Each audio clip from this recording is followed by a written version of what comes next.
our next speaker is Tammie, who's going to talk about design patterns, so take it away. Hey, hope you're doing a pizza. And feel free to go out for an extra slice. I'm not going to be offended if you want to. So, as I said earlier in our amazing introduction, I actually work for Automatic, which is the company behind WordPress.com. I also do quite a lot in the open source side of WordPress.org as well. I actually work on the theme team focusing on UX, so I focus on the user experience, but I also focus on how can I make stuff better for themers as well. So it's a very interesting problem to solve. So before I kind of get into thinking about design patterns, my background is also in psychology, so I always kind of try and find out why these things make sense to us.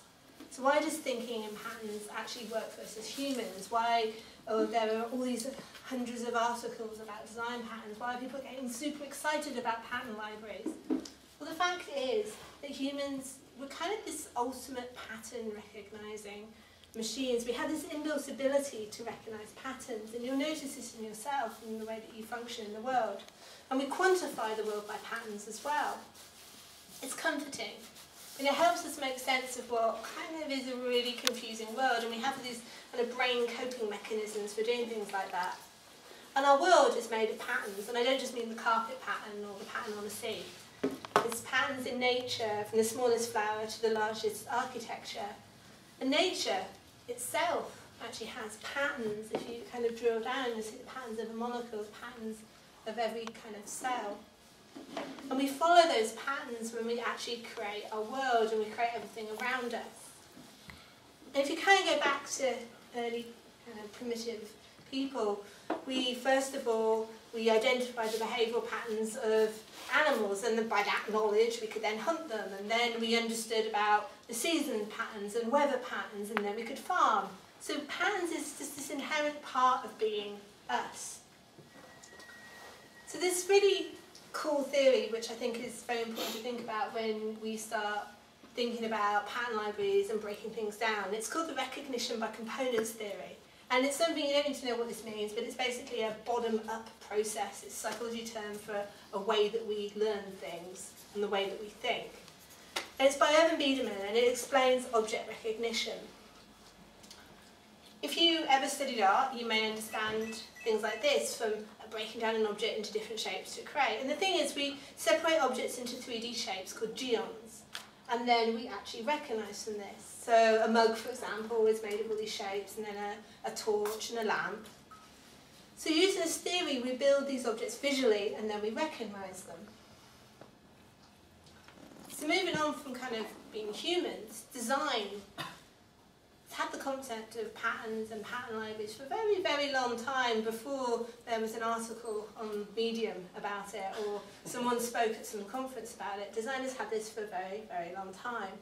And someone called Christopher Alexander, he originated the architectural concept of patterns. And this is a way to describe practices, good design, and capture experience to reuse. He kind of had this vision of a pattern language as a system which the whole was greater than the parts. Sounds a little bit like a pattern language, right? And just like any language, that's how it would work. And that's all we're talking about here. We're talking about a design language, a language of how you create things, the language of the application.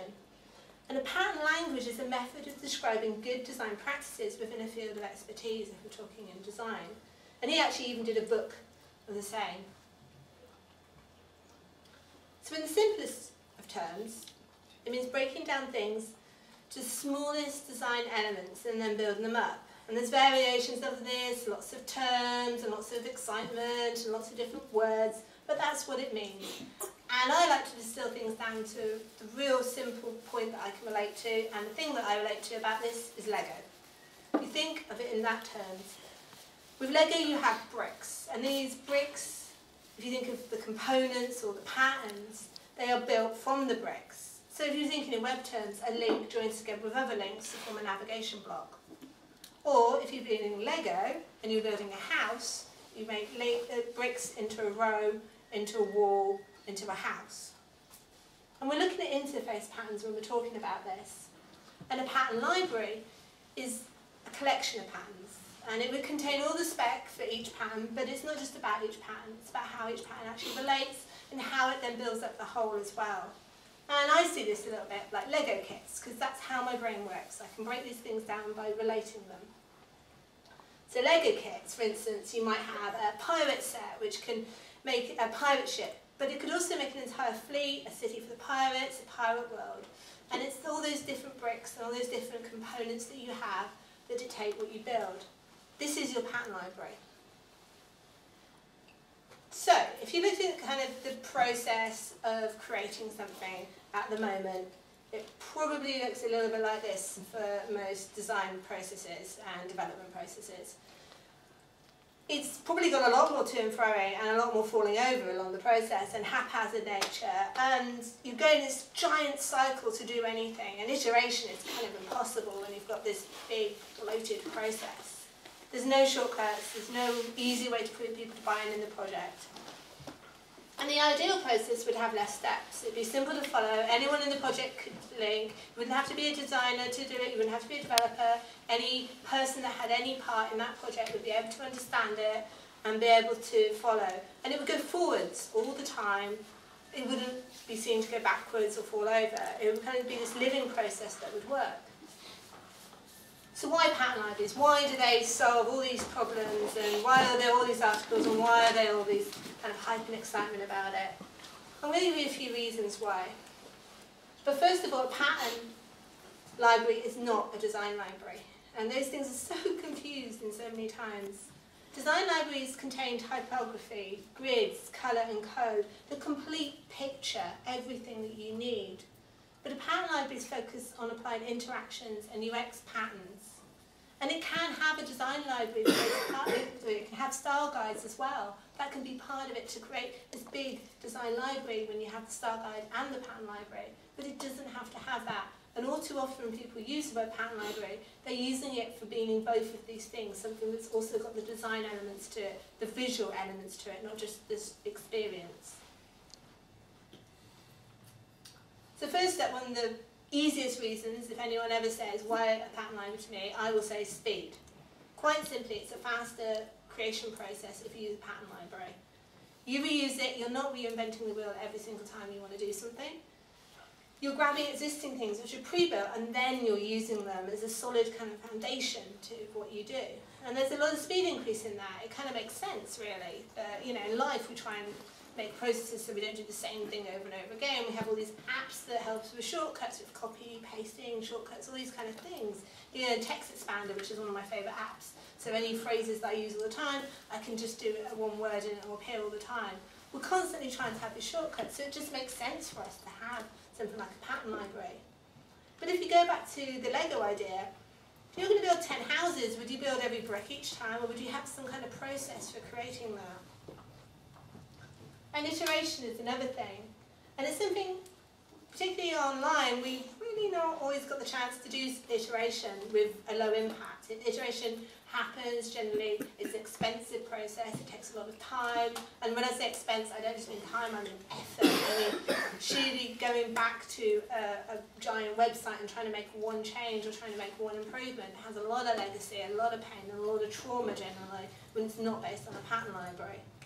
A pattern library allows you to build on all that kind of good work that you've done as a team, and to not only start that dreaded zero every time, which is kind of the situation we got with web, which was not a really cool situation for producing anything. It gives you a chance to refine, rework, and then stand on the shoulders of your previous work. And this is something for freelancers I'm really passionate saying to them. So do you have a pattern library that you use on your projects? And you don't have to do it per project either, which is a slightly different mindset. You could have one that you pull through, and I'm going to get to that a little bit later, how we're using that within Automatic.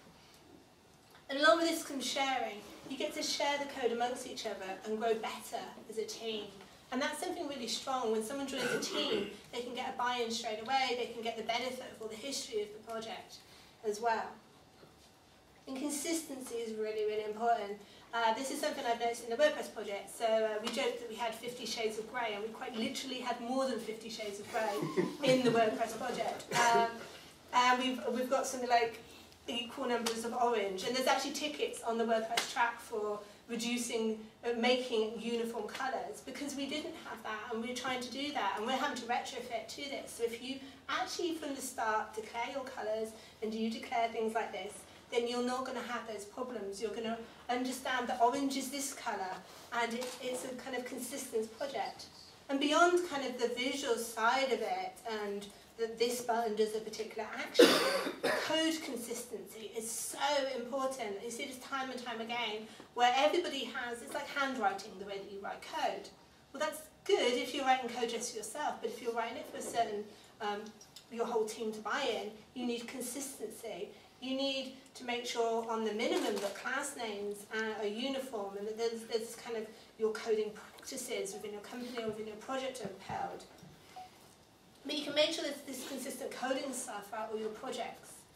And if you're working on themes for a network, and I go back to themes because that's what I know within my team, you want particular interactions to be always the same. You want a particular button interaction to appear and to do exactly the same thing across the network. So you're going to need to have that pattern, so when a new site is created across a network, you can deploy that action. So Salesforce actually uses a pattern library, and I actually adore their notion of a single point source of truth. And I think it really sums up well what a pattern library can actually be. You can filter this through all the platforms that you use, and that's really interesting in this kind of, we're all creating for different devices, we're all creating for different reasons. So it's really important for us to not just think about this kind of static web that we're creating for different instances, for different environments as well. And the pattern library becomes this one place to go. You know, if you want to be ethereal about it, this shining light, this grandiose idea, but it's great because everyone can understand, and being sure to stay on point. And people within the project, you have different people and actors within the project that want to buy into that. And if you can show them something in the pattern library, then they can do it, they can get an understanding, and they can use that without having to understand. If you're explaining an interaction, you can point to the pattern library and bring that through.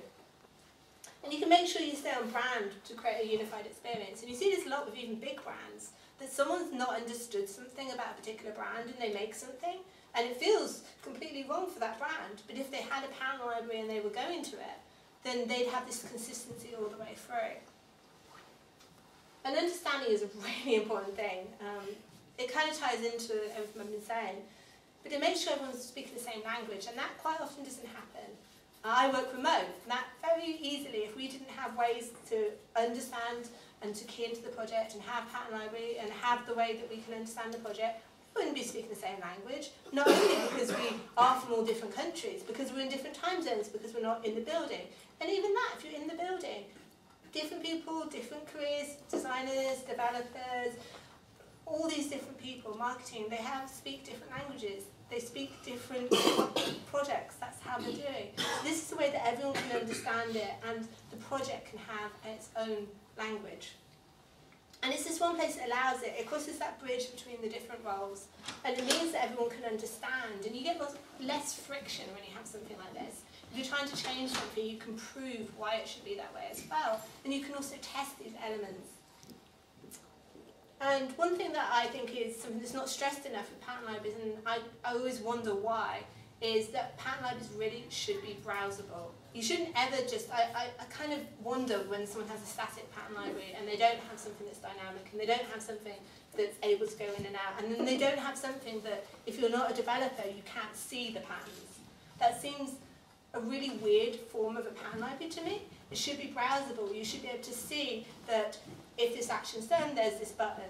And it should be open for everyone to do that, because then you're going to get this consistency across your project. Pattern libraries actually create the foundations, and by recognising the patterns, you're knowing the foundations of design.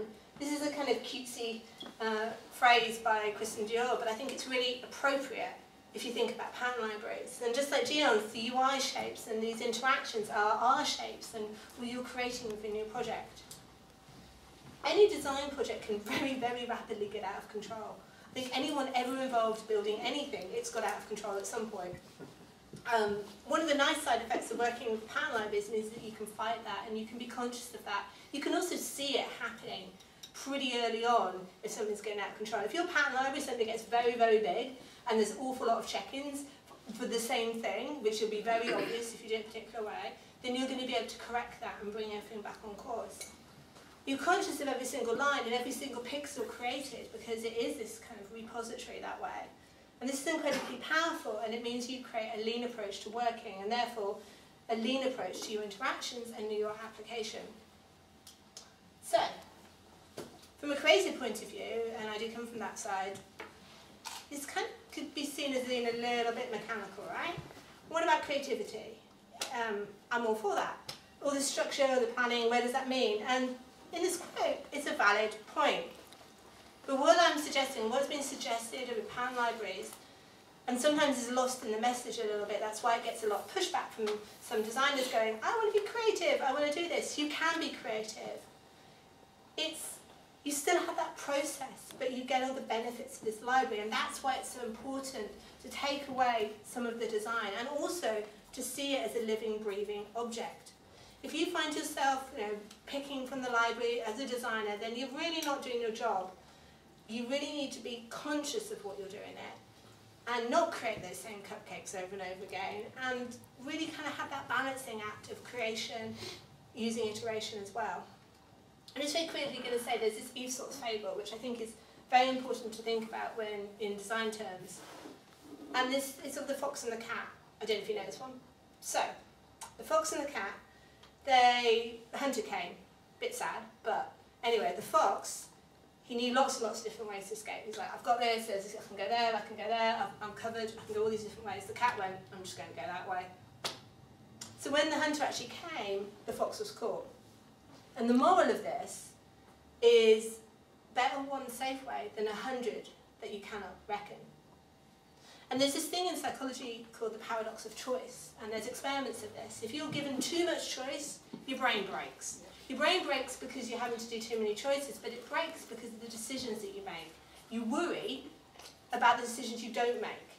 So you're creating in this really uneasy situation if you have all this open playing field, if you don't have this structure to create in.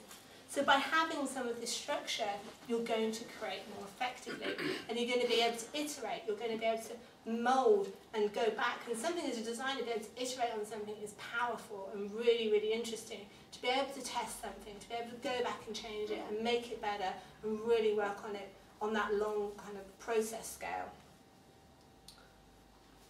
And part of this is leaving the door open, and this is something I've seen time and time again with pattern libraries. There'd be a great big effort to do it, everybody's on board, does it, and then it's on the static page and no one ever really does anything about it, and it's just a list of colours, a couple of buttons, and then no one checks in, and then everyone just goes off, and then a year later everyone goes, oh, you know what, we should really focus on the pattern. That's not how you should do it. It should be set up from the start, to be a check-in process, to be this alive thing. Creating a pattern library is only half the story, and I could argue that it's less than half. The big thing is maintaining it, and it shouldn't just be left. I mean, I don't believe that with any bit of code that you should just leave it at all. It should be reviewed and then added to and then iterated on. And the other big thing is really pattern libraries are a step towards the future of what we're creating. By seeing things in patterns and by starting to kind of break things down, components are becoming the norm in the way that we think about applications and the way that we think about both development and design. And in loose terms, patterns are components. I would probably argue it's not such a loose term either. And they're not completely interchangeable, but for today, let's kind of do that. The web makes sense to break down, and applications make sense to break down. And we've kind of failed when we've tried to deal with them all together, and we haven't focused on interactions, and we haven't broken things down. In theme purposes, dealing with a starter theme or framework, it just doesn't make sense. But small, reusable components does. These lean, perfectly crafted components, be able to iterate on them, be able to focus down. Because there are existing UI patterns that just make sense, and we can stand on that and we can use those in this. So, kind of tying back into the work that I've been doing and just kind of towards the end, I want to have some time for questions, hopefully. I just wanted to kind of pan out and see how theming comes into this. So in WordPress we have, I don't know if you've used WordPress, but we have themes for WordPress. And themes hasn't necessarily been an area that's had a lot of innovation. It's been quite static in its approach. It's a set of files that are required to do this particular thing. And when it comes to themes, we tend to create things quite frequently. Beyond a blog, the types soon as a business blog or a business website, or they have very, very distinct patterns. when you come down to it, and very, very distinct interactions. They may look completely different visually from colours and different stuff, but they have very, very similar interactions and bones. And as a result, having one library that we use for all themes and generate each base from starts to kind of make sense, not just having one per theme. And what we've been working on is a theme pattern library that becomes a central place, and kind of we're trying to get more shops to do this as well. And the theme creation process comes from this. So when we talk about themes, there's kind of this big elephant that enters in the room called frameworks. The problem with a framework is you actually inherit everything, and generally a framework will be a parent theme, and then you'll have a child, something known as a child theme, which in theory loads less files, but if you actually looked at the source code, it's not loading less files, it's loading all the JavaScript, all the CSS, all the bloat, and all the weight from the parent. So it's basically like a tiny little elephant dragging a big elephant around. So it's not as effective. And you're trying to push it into a resource that it's just not designed for. The pattern library is really similar to a well-stocked workshop. You have all the tools and materials to really create this amazing piece. And you use exactly what you need and nothing more. There's no child themes, there's no parent themes involved. The theme stands on its own. The generation of the creation is before the point of the theme. There's no bloat, no waste, and then there's no time lost as well. And a pattern library is all the good things of a framework and none of the bad. So at Automatic, we've actually been working on this. This is an open source project, and I really encourage you to check it out as well. And we've just launched, we're going to be doing announcement posting because we've really worked on this. We're using JSON files, and we're doing a form of generation. And at the moment, we're focusing on types, but there's no design in this. What we want to do is the people who are making the things to bring the design to the project. We don't want to have the design, and it's completely devoid of design on purpose at the moment. It's a different take, but it still is a pattern library. And currently it has different types of themes. That's our approach to start this kind of idea. And what we did, we actually have, I guess you would call it a starter theme called underscores. And this was a maintained project that WordPress Automatic has had for a very long time. It's had contributions from the WordPress world, and it's been for a very long time the starter thing that a lot of people have invested in. And before I worked at Automatic, I was invested in it as well. And what happened is we took underscores and we blew it up into different components, and we've got all those stored over here, and we stick them all back together using a JSON file. So a JSON file calls particular things in depending on the type, and we spit out a theme at the end, and it's still taken from those components, and every time you generate we can iterate on those components, we can make them better, we can do more things. And at the moment it's very simple, but we want to kind of expand that to being this full generator and to also add the browsable bit, which we don't quite have, but that's kind of the next step that we're going to bring to it as well. So pattern libraries, they make sense because we actually think in patterns as humans. And learning to recognise this, and learning to see patterns, and learning to be better pattern recognitions, this enables us to start creating really targeted and efficient experiences. Pattern analysis and research, it should be all our cornerstones in the work that we do. But at the heart of the work that we do is the pattern libraries. And they don't limit creativity. They enable you to have time, energy and enthusiasm to go beyond each time you create a new thing. And design in this way, I think it really makes sense because we're humans, and it's humans who are creating things as well. So I hope I've got some time for questions. Yay! Thank you. So I've got any questions for Tammie? And if you don't want to just do pattern library, I'm happy to answer any WordPress, Automatic, any general questions as well. No general WordPress questions? Can you explain a bit about Automatic and what it does with WordPress? So, what do you want to know about? Do you want to know specifically how WordPress fits in Automatic, or do you want to know about the company Automatic and how we work? The company. Because I can tell you. And the company. So we actually are a fully remote company. All 500 and plus, we seem to hire like 3 people, 5 people a week. It's incredible, our hiring rate. It's great, and everybody's remote. We do actually have we have 3 offices now because we bought a company, but nobody is in those offices pretty much. Actually, the whole company couldn't fit in our biggest office anymore. So if we did want to work in San Francisco, we couldn't fit there, and so we're remote. And there was actually a book written about called called A Year Without Pants, which is the American pants, because that would be a bit weird.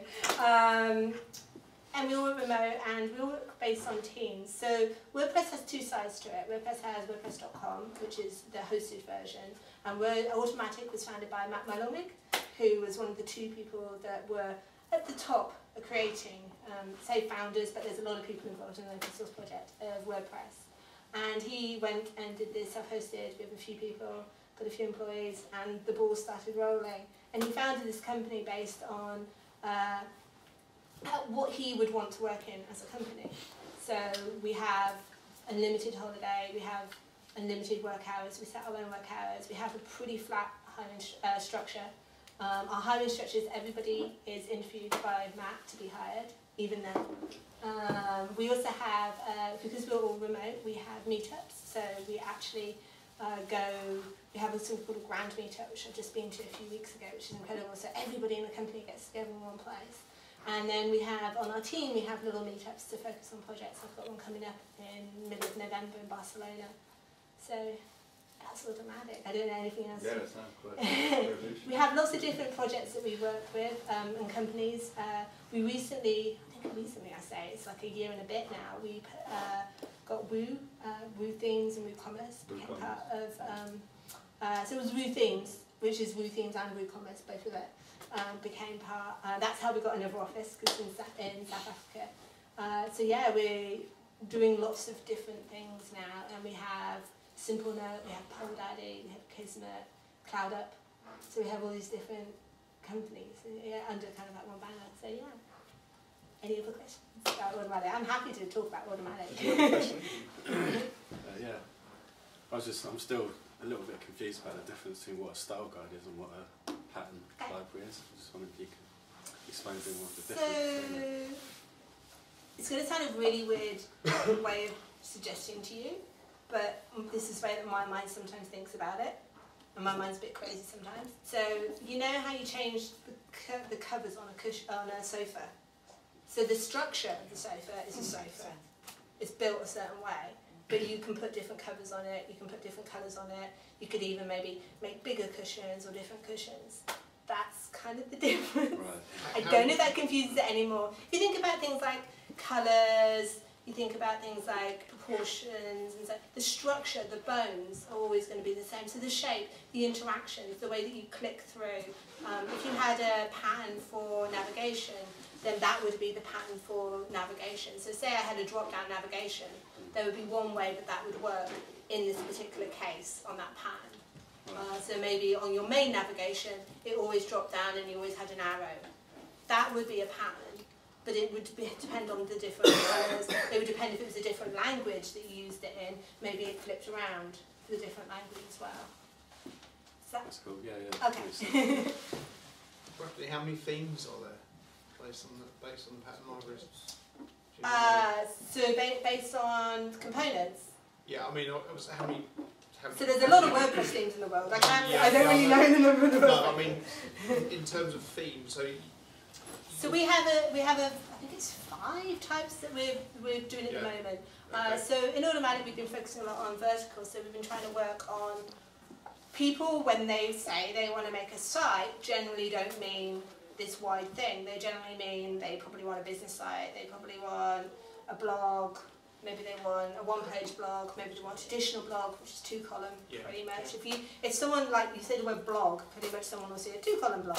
If you say the word blogs, for most people that have used it after Medium existed, they probably think of a 1-column blog. So you have these different things, so there's very obvious patterns, and when you say a business site, you're going to think of a particular thing as well in that terms. So that's what we just started off. But I think in terms of what you can create, it's going to be pretty endless. We have a lot of grandiose plans and ideas. I sometimes refer to it a little bit like Modernizer, or, you know, when you can pick different things. I would love, there's something called Gist app. I mention it purely due to the fact of the browsing experience. You can browse GIFs and you can look at them and you can visually look at them as well. Yeah. I would love something as beautiful as that for our pattern library eventually, but it's a little bit of a way off, and it's because we all work on the project and we take it wherever we want. At the moment, this is the stage it's at. I'm excited for maybe different theme shops to fork it, because that's what I really get excited when people do that. It's open source, so anyone can go there and fork it, and then see what they do. Yeah. Maybe they will create a browser interface that then becomes what we use and take from there. It's kind of the awesome world of open source that it kind of spirals from a crazy original point idea. Any more questions? No? People want pizza. Okay, I have one final question. So, there are lots of other blogging edges out there. There's Ghost, there's Medium.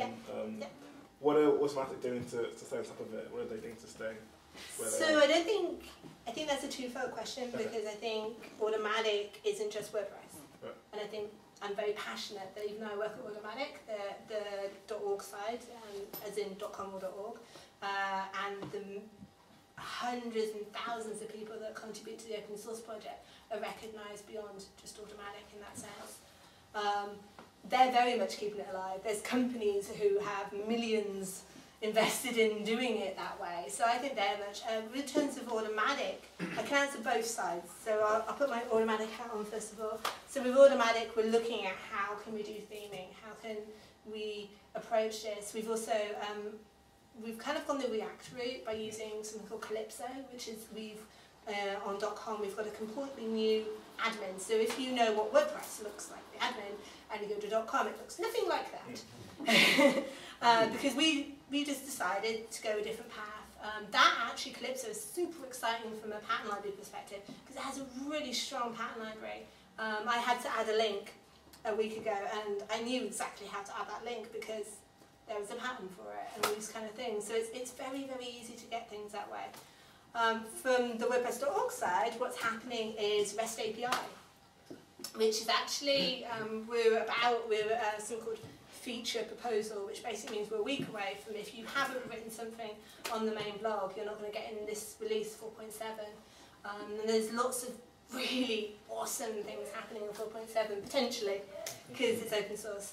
REST API, the second phase of it's getting in, which includes all fancy, lovely things that people get excited about, that I'm sure is amazing. I don't quite understand a lot of the REST API, but it seems it's opening up a lot of doors for people, and it's opening up a lot of people getting engaged with the WordPress project. There's also the new theme, 2017. Every year we have a new theme, and that's actually a business theme. And it's the first time we have not got a blog-focused theme, and it's a one-page theme. Oh, wow. And it's going to have video headers potentially. So that's kind of exciting. We're also having, in the customizer, themes are going to be able to be browsed directly in the customizer, and that's really exciting. And we're having just a lot of, we actually have a regular design meeting now, which I'm part of, and that's so exciting. We have a UX feedback ticket, which is incredibly exciting for me. We got that last year, and we have summits and we have all these kind of things. So we're just heading up to the beginning of December to WordCamp US, which is when I think they want 3,000 plus people are going to be in Philadelphia. WordCamp Europe is trying to beat it in June next year in Paris. But yeah, so lots of exciting things are happening because there's a lot of people beyond Automatic making a lot of really good money and employing a lot of people and doing different work. So as a result of that, they're making the project exciting. So yeah. Thank you. Any more questions? No? Okay, can we have a round of applause?